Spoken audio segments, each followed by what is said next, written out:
네, 우리 옆 사람하고 한번 인사를 해볼까요? 반갑습니다. 네,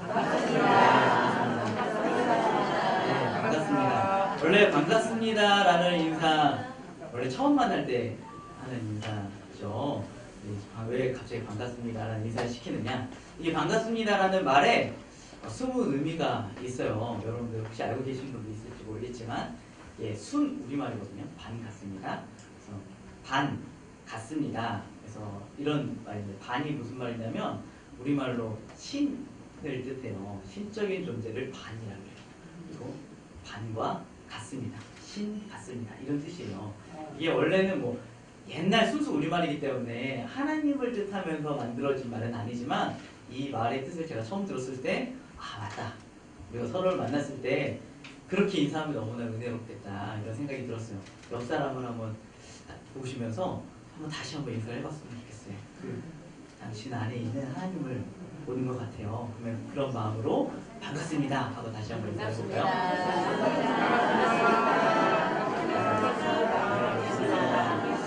네, 우리가 다 온전하지 못하죠. 하나님 같은 사람이 어디 있겠어요. 그렇지만 그 사람 안에서 역사하고 계시는 하나님이 계세요. 우리의 눈으로 봤을 때는 부족한 것이 있고 연약한 것이 있고 내 마음에 들지 않는 구석들이 있을 수 있지만 그 안에 하나님께서 사랑하셔서 영혼 가운데 거하시기 때문에 그 안에 거하시는 하나님을 바라보면서 서로 사랑하고 이해하고 용납하면서 우리 골로새서 3장 23절에 무슨 일을 하든지 마음을 다하여 하듯 죽게 하듯 하고 사람에게 하듯 하지 말라라고 말씀하신 것처럼 우리가 하나님을 대하듯이 서로를 대하고 사랑하는 귀한 사회사업 미용성교회가 되기를 주님의 이름으로 축원드립니다. 오늘 말씀을 한번 나누기를 소망합니다. 제가 이 사마리아 여인에 대한 본문은 여러분들 많이 설교를 들어보셨을 거예요. 네, 그래서 제가 딱 주요 핵심 구절만 본문으로 정해서 13절, 15절만 같이 읽었고요. 제가 설교를 할 때는 1절부터 조금씩 읽어가면서 함께 보도록 하겠습니다.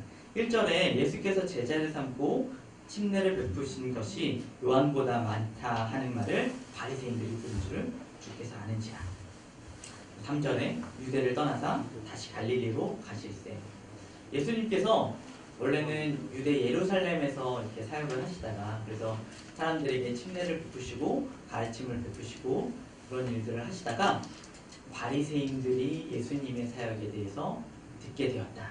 이게 그냥 쓰여진 말이 아니고요. 그냥 예수라는 사람이 있구나 바리새인들이 알았다는 게 아니고 이렇게 보기 시작했다는 거예요. 예수라는 사람이 우리의 어떤 영역들을 침범하고 있구나. 원래 침례 요한도 좋아하지 않았어요. 침례 요한이 사람들을 무리를 이끌고 그들에게 가르침을 베풀고 사람들이 침례 요한을 이렇게 우러러보는 것도 바리새인들은 싫어했지만 그보다 더 예수님이 더 높아지는 것을 보고 있으니까 마음에 들지 않은 거예요. 그리고 그 마음을 예수님께서 아셨어요. 이 바리새인들과의 어떤 다툼이나 분란을 예수님께서 두려워하시는 것은 아니시지만 하나님께서는 하나님의 뜻과 계획 가운데 사역을 하시는 분이시기 때문에 불필요한 분란을 일으키지 않으시고 예루살렘의 사역의 장소를 다시 갈릴리로 옮겨 가시기로 하신 것입니다. 4절에 이렇게 기록되어져 있어요. 사마리아를 통과하여야 하겠는지라. 사마리아를 통과하여야 하겠는지라. 이게 그냥 가는 길에 사마리아가 있구나 이런 말이 아니거든요. 내가 사마리아를 통과해야만 한다. 꼭 사마리아로 갈 거야. 예수님께서 유대에서 갈릴리로 가시는 동안에 꼭 사마리아를 가고자 하시는 거예요. 그곳에서 만나야 될 사람이 있다는 거죠. 그곳에서 해야 될 일이 있다라고 예수님께서 말씀을 하시는 것입니다. 우리가 성경을 읽을 때에 그냥 쓰여진 말이 없다. 단 한 글자도 그냥 쓰여진 말이 없다. 이런 생각을 가지고 한 단어 한 단어를 꼼꼼하게 읽으면서 보면은 성경이 좀 더 깊이 읽어지는 것을 우리가 알 수 있습니다. 그래서 예수님께서 갈릴리아에서 사마리아 땅으로 가시기 시작합니다. 그래서 사마리아의 수가라는 지역에 도착을 하셔서 그곳에 한 우물 곁에 앉으세요. 8절에 보니까 제자들이 먹을 것을 사러 그 동네에 들어갔다고 해요. 예수님께서 시장하신 거예요. 예수님께서 우물에 도착하신 시간이 6시쯤인데 우리나라 시간으로 정오입니다. 한낮에 피곤할 때, 햇살이 내려질 때. 여러분들 혹시 이스라엘에 다녀오신 분 계신가요? 네, 저도 하나님께서 또 은혜를 주셔가지고 한번 다녀올 수 있는 기회가 있었는데 이스라엘에 가보니까 너무 더워요. 한낮에 돌아다니는 사람이 아무도 없습니다. 한낮에 돌아다니는 사람들은 관광객이랑 관광객을 상대하는 장사꾼들 밖에 없고요. 현지의 이스라엘 사람들은 그 시간에 뭘 하냐면 잠을 자요. 원래 더운 나라에 있는 특별한 문화, 낮잠 자는 문화들 있잖아요. 이스라엘에도 이런 낮잠을 자는 문화가 있기 때문에 한낮에는 아무도 움직이지 않아요. 지금처럼 이렇게 현대화된 시대에도 낮잠을 자는 문화가 있는데 2000년 전에 그때는 더욱더 그러한 문화 가운데 사람들이 맞춰서 생활을 했었겠죠. 그래서 그 시간에는 아무도 활동하지 않는 시간이에요. 여행객이었던, 지나가는 길이었던 예수님과 예수님의 제자들만 그 지역에서 활동을 하고 한낮에 우물가에는 아무도 없었어요. 그때 예수님께서 피곤하시고 지치셔서 우물가에 앉으셨고 제자들은 먹을 음식을 구하러 나갔습니다. 근데 예수님께서 피곤하셨다. 6절에 보니까 예수께서 길을 가시다가 피곤하여 라고 하는데요. 피곤하시다가 몸의 피곤함도 있겠지만 단순히 몸의 피곤함만이 아니라 예수님의 영적인, 심리적인 피곤함이 있었던 거예요. 그것을 어떻게 알 수 있냐면 제자들한테 먹을 거 구해오라고 했잖아요. 그리고 예수님께서 사마리아 여인과 대화를 다 마치신 다음에 제자들이 먹을 걸 구해와요. 그래서 주님 여기 먹을 거 가져왔습니다. 그러니까 예수님께서 뭐라고 그러시냐면 나는 너네들이 모르는 양식이 있다. 제자들이 얼마나 황당해요. 먹을 거 구해오라고 했는데 아니 난 먹었어. 너네들이 먹어. 누가 예수님께 먹을 거 갖다 줬느냐 막 이렇게 제자들끼리 이야기하는 거. 그런데 예수님께서 말씀하시는 이 양식은 실제로 먹는 양식이 아니죠. 예수님께서 말씀하신 양식은 하나님의 뜻대로 행하는 것. 하나님께서 잃어버린 영혼들을 찾아내는 것. 그게 예수님의 양식이라는 거예요. 그럼 예수님이 왜 피곤하셨겠습니까? 예수님께서는 하나님의 나라를 위해서 사역하시고 일하셨던 그 유대 땅에서의 사역 가운데 예수님을 받아들이지 못하고 예수님을 대적하려고 했었던 바리새인들, 또 예수님의 말을 제대로 이해하지 못했었던 유대인의 선생이라고 자부했었던 니고데모, 이러한 만남들이 예수님한테 피곤함으로 다가오셨던 거예요. 그래서 예수님은 그 피곤한 마음, 영적인 피곤함으로 사마리아 땅 그 낯선 수가의 우물 곁에 앉아 쉼을 취하고 계셨던 거예요. 근데 예수님께서 그냥 쉼을 쉬고 계셨던 게 아니라 누군가를 기다리고 있었어요. 아무도 오지 않을 것 같던 그 한낮의 우물에 한 여자가 찾아옵니다. 3만 7절에 사마리아 여자 한 사람이 물을 기르러 왔음에 예수께서 물을 좀 달라 하십니다. 예수님께서 물을 달라고 하십니다. 누구한테요? 사마리아 여인한테. 이상한 일이에요. 굉장히 이상한 일입니다. 여러분들도 다 아시죠? 유대 사람들이 사마리아 사람들 싫어하는 거 다 아시죠? 네. 아주 싫어합니다. 사람으로 취급도 하지 않아요. 그런데 유대 사람이 이렇게 위에 있고 사마리아 사람이 요 밑에 있느냐, 어떤 주종관계에 있느냐, 그것도 아니에요. 우리나라 사람들 일본 싫어하잖아요. 일본 사람들도 우리나라 사람 싫어하거든요. 그런 관계인 거예요. 사마리아 사람들도 유대 사람들 싫어해요. 그러니까 서로 싫어하는 관계인데 예수님께서 그 사마리아 여인한테 물을 달라고 하시는 거예요. 이 사람이 그냥 사마리아 사람이 아니고요. 여자예요. 여자한테 이렇게 남자가 함부로 이렇게 말을 거는 문화가 아니거든요. 가족이 아닌 이상, 특히 중동 문화는 남자가 여자한테 함부로 말을 걸지 않아요. 자기 가족이 아닌 이상. 이 말을 거는 굉장히 실례거든요. 특히 또 이 장소가 어느 장소냐면 우물이에요. 어떤 우물이냐면 야곱의 우물. 야곱 우물 하면 생각나는 게 있으셔야 돼요. 없으시군요. 네. 야곱은 야곱이 신부를 어디서 얻었어요? 야곱이 아버지 집에서 형 때문에 쫓겨나가지고 막 도망가가지고 우물에 가가지고 누구를 만나죠? 레아와 라헬을 만나잖아요. 우물에서 신부를 만나요. 구약 성경에 보면요, 우물은 어떤 장소냐면 만남의 장소예요. 남자와 여자가 만나는 장소. 이삭도 신부를 어디서 구했죠? 리브가를 아브라함의 종이 우물에서 만나잖아요. 모세는 시보라를 우물에서 만나요. 우물이 만남의 장소. 이 만남의 장소에서 낯선 유대 남자가 사마리아 여자한테 물을 달라고 한다. 이거는 이 여자를 굉장히 인격적으로 모독하는 말일 수도 있어요. 굉장히 우습게 보고 너 희롱하는 말처럼 들릴 수도 있어요. 그래서 이 여자도 기분이 나빴죠. 그래서 이렇게 이야기를 해요. 당신은 유대인으로서 어찌하여 사마리아 여자인 나에게 물을 달라 하나니까. 기분이 나빠서 한 말이에요. 난 너한테 물을 안 줄 거야. 이렇게 하는 말인 거죠. 이 사마리아 사람과 유대 사람은 서로 상종하지 않고, 남자와 여자는 서로 상종하지 않고, 또 이 장소도 좀 이상한 장소인데, 그곳에서 말을 걷는 이 이상한 유대 남자가 사마리아 여인은 마음에 들지도 않고 굉장히 부담스러운 상황이었어요. 이 여인의 마음 가운데는 이 남자를 대할 수 없는, 예수님을 대할 수 없는 수많은 장벽들이 쌓여져 있었어요.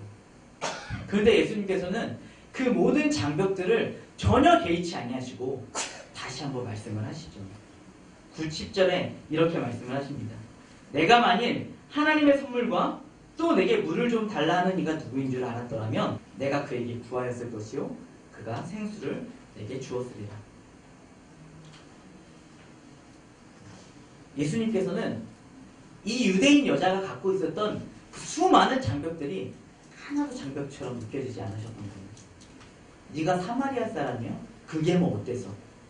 네가 여자니? 그게 뭐 어때서? 이 장소가 왜? 아무 상관이 없어.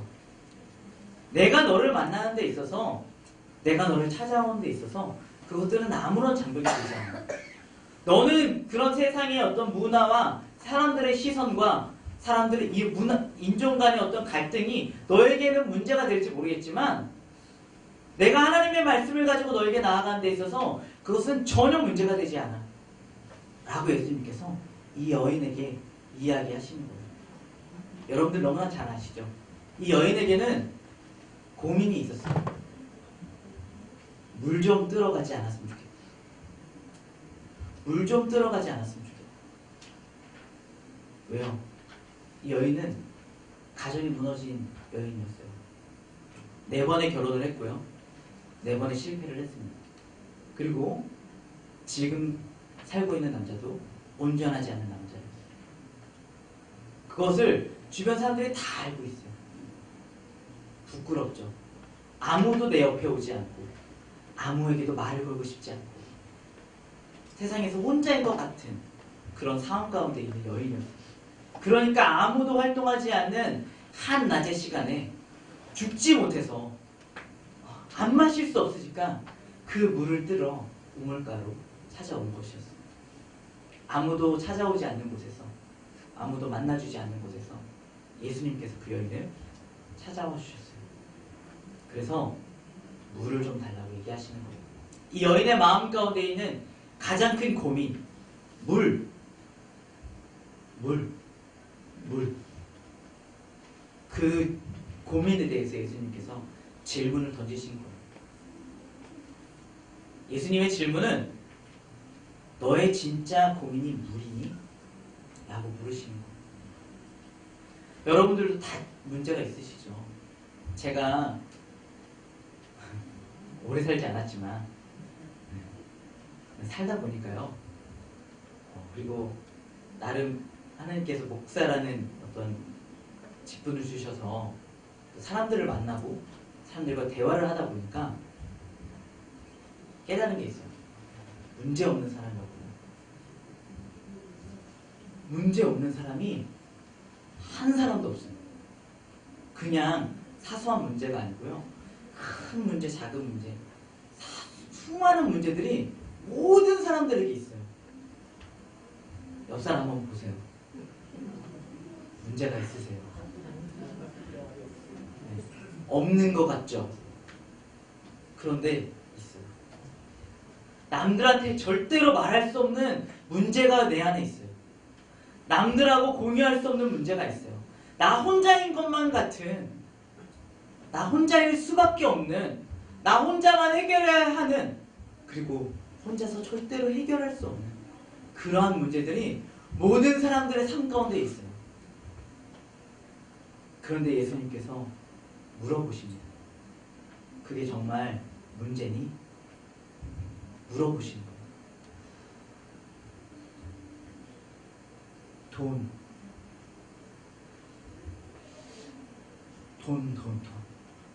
돈 걱정 좀 안 하고 살았으면 소원이 없겠네. 몸 좀 안 아팠으면 소원이 없겠네.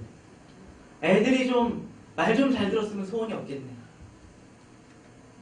여러분들 마음 가운데 정말 남들한테 말하지 못하는 부끄럽고 말해도 해결해 줄 수도 없고 그러한 문제들이 우리의 마음 가운데 삶 가운데에 너무나 많이 있어요. 근데 예수님께서 그 삶 가운데 찾아와 주십니다. 이 여인은 4번의 결혼에 실패를 했다고 했어요. 그렇죠? 처음 결혼했을 때는 어땠을까요? 아주 꽃다운 나이에 아주 기쁨으로 좋은 사람, 다른 좋은 사람이라고 생각하는 사람과 결혼을 했을 거예요. 어쩌면 아주 잘생긴 꽃미남이랑 결혼을 했을 수도 있겠죠. 아주 잘생기고 눈만 딱 마주치면 너무너무 행복한 남자랑 결혼을 했을지도 몰라요. 그런데 그 남자도 이 여인을 버리고 떠나갔어요. 이 중동의 문화권에서 여자가 남자를 떠나갈 수는 없어요. 절대로 떠나갈 수 없어요. 이 여인은 버림받은 거예요. 나만을 사랑해줄 것 같았던, 보기만 해도 행복했었던 그 남자한테서 버림을 받았어요. 2번째 결혼했을 때는 이번에는 조금 더 좋은 사람 만나봐야지 마음 먹었겠지만 더 좋은 사람 만날 수 없었어요. 남자에게 버림받은 여자가 더 좋은 사람을 만나는 건 더욱더 힘든 일이죠. 그렇게 그래도 나를 버리지 않을 것 같은 남자를 만나서 결혼을 했는데 어쩌면 돈이 좀 많은 사람을 만났을 수도 있어요. 근데 그 남자도 이 여인을 버리고 떠나갔어요. 힘이 좀 센 것 같은 남자를 나를 보호해줄 것 같은 남자를 만나서 또 결혼을 했어요. 이 남자도 버리고 떠나갔어요. 그리고 어떻게 남자 없이 살아갈 수 없는 문화거든요. 여자가 혼자서 살아갈 수가 없어요. 그래서 나를 받아만 주기라도 좋을 그런 남자를 만나서 결혼을 했는데 그렇게 헌신하고 애써서 섬겼는데 그 남자도 자기를 떠나갔어요. 이젠 더 이상 자기를 결혼해줄 사람이 없어요. 그래서 결혼도 하지 못하고 어떤 남자의 옆에 붙어서 겨우겨우 살아가는 인생이 된 이 여자. 이 여인의 진짜 문제는 물이 아니에요. 물이 아니었어요. 이 여인을 진짜로 보호해줄 수 있는 남편을 만나는 거였어요. 이 여인을 정말로 보살펴줄 보호자를 만나는 것이었어요. 이 여인은 그것에 대한 모든 소망을 잃어버렸어요. 더 이상 자신을 보호해줄 사람이 없다라고 생각을 했어요. 더 이상 자신의 문제를 해결해줄 수 있는 사람은 아무도 없다라고 생각을 했어요. 그래서 지금 내 눈에 보이는 것들만을 바라보며 이 문제만이라도 해결되어졌으면 너무나 좋겠다. 그래서 예수님께서 내가 주는 물을 마시면은 영원토록 목마르지 아니할 것이다 라고 말했을 때에 그 물을 내게 좀 주시옵소서. 이 여인은 여전히 자신의 삶의 문제가 무엇인지 모르고 그 물을 구하고 있어요. 근데 예수님께서는 이 여인이 무엇을 구하는지도 모르고 구하고 있지만 예수님께서는 처음부터 이 여인에게 그 물을 주시기 위해서 오셨어요. 남편을 데려와. 예수님께서 물으셨을 때 나는 남편이 없습니다라고 얼버무렸어요. 예수님께서 말씀하시죠. 아니야, 너 남편이 있었어. 4명의 남편이 있었고 지금 사는 남자는 남편이 아니지. 그러면 네 말이 맞을 수도 있겠다. 그 얘기를 들었을 때 이 여인은 하나님이 생각이 났어요. 내 인생에 의지할 것이 이제는 하나님밖에 없는데 하나님도 나를 만나주지 않는 것 같아. 내가 이 시온산에서 예배를 드리는 것 때문에 하나님 나를 안 만져주시는 거 아닌가? 예루살렘 성전으로 가야 되는 것이 아닌가? 이러한 고민들이 있었던 때에 예수님께서 말씀하시죠. 하나님을 만날 때가 있어. 하나님을 예배할 때가 있어. 바로 지금이야. 하나님을 예배하는 방법이 있어. 바로 신령과 진정으로 예배하는 거야. 그 예배하는 게 무엇이냐면 나를 만나는 거야. 내가 지금 네 앞에 서 있어. 그 순간 이 여인의 삶이 회복이 됩니다. 그 순간 그 여인에게 더 이상 이 우물의 물을 떠서 먹고 마시면서 인생을 유지해 나아가는 것이 큰 의미가 되지 않았어요. 하나님이 그 여인의 삶 가운데 찾아왔을 때, 육신을 입고 이 여인의 삶 가운데 찾아왔을 때에 이 여인의 삶은 변화가 되어졌어요. 그래서 사람들을 피하고 사람들의 눈초리를 피해서 도망다니던 여인이 사람들에게서 나아가서 내가 하나님을 만났습니다. 내가 메시아를 만났습니다. 라고 증거하기 시작했어요. 우리의 삶에 진짜 문제가 있죠. 여러분들 삶 가운데 해결하지 못하는 삶의 여러 가지 문제들, 그게 진짜 문제가 아니에요. 돈이 문제가 아닙니다. 건강이 문제가 아닙니다. 남들이 알아주지 않는 게 문제가 아니에요. 물론 그런 것 때문에 마음이 어려울 수 있어요. 목사들도 어렵습니다. 사람은 그러한 문제들이 다가왔을 때 마음이 어려워질 수 있어요.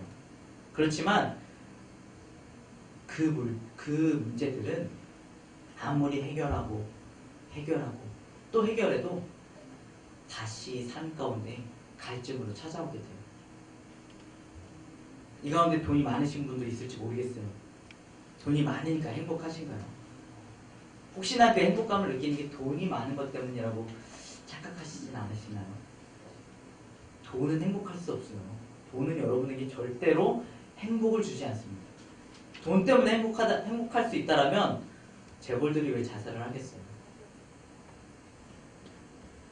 돈이 행복이 아니에요. 건강 때문에 행복하지 않아요. 자녀들 때문에 행복하지 않아요. 자녀들은 다 자녀들이에요. 남입니다. 제가 저희 부모님한테 남입니다. 부여자식. 저를 보면 알 수 있습니다.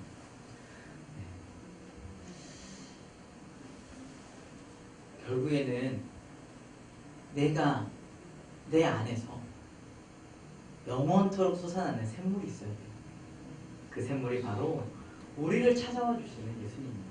내가 원하던 원하지 않던 예수님 우리를 찾아와 주세요. 너무나 감사하죠. 내가 원치 않을 때에도, 내가 주님을 모를 때에도, 내가 정말 원하는 게 무엇인지 모를 때에도 예수님 우리를 찾아와 주셔서 우리에게 말씀해 주세요. 내가 너를 찾아왔어. 내가 지금 여기에 있어. 네가 나를 만나는 그 예배의 자리에서 나를 만날 때에 너의 삶이 새로워질 거야. 너의 삶이 변화되어질 거야. 너의 삶에 만족이 있을 거야. 너의 삶에 기쁨이 있을 거야. 이 예배는 무엇일까요? 이 신령과 진정으로 드리는 하나님을 만나는 예배는 어떠한 예배일까요? 영적으로 신령하고 또 분위기가 그러한 어떤 예배가 신령과 진정으로 드리는 예배일까요? 물론 그러한 예배도 신령과 진정으로 드리는 예배일 수 있습니다. 하지만 아닐 수도 있어요. 신령과 진정으로 드리는 예배는 예수님이 주인 되시는 예배예요. 예수님이 주인 되시고, 예수님이 높임 받으시고, 예수님이 칭찬 들으시고, 예수님이 전파되어지고, 예수님의 능력이 나타나고, 예수님의 이름이 높임 받아지는 그러한 예배가 신령과 진정으로 드리는 예배입니다. 그러한 예배는 우리가 지금 이곳에서 모여서 드리는 이 선교의 예배이기도 하고요. 우리가 공예배 가운데 드리는 예배일 수도 있고요.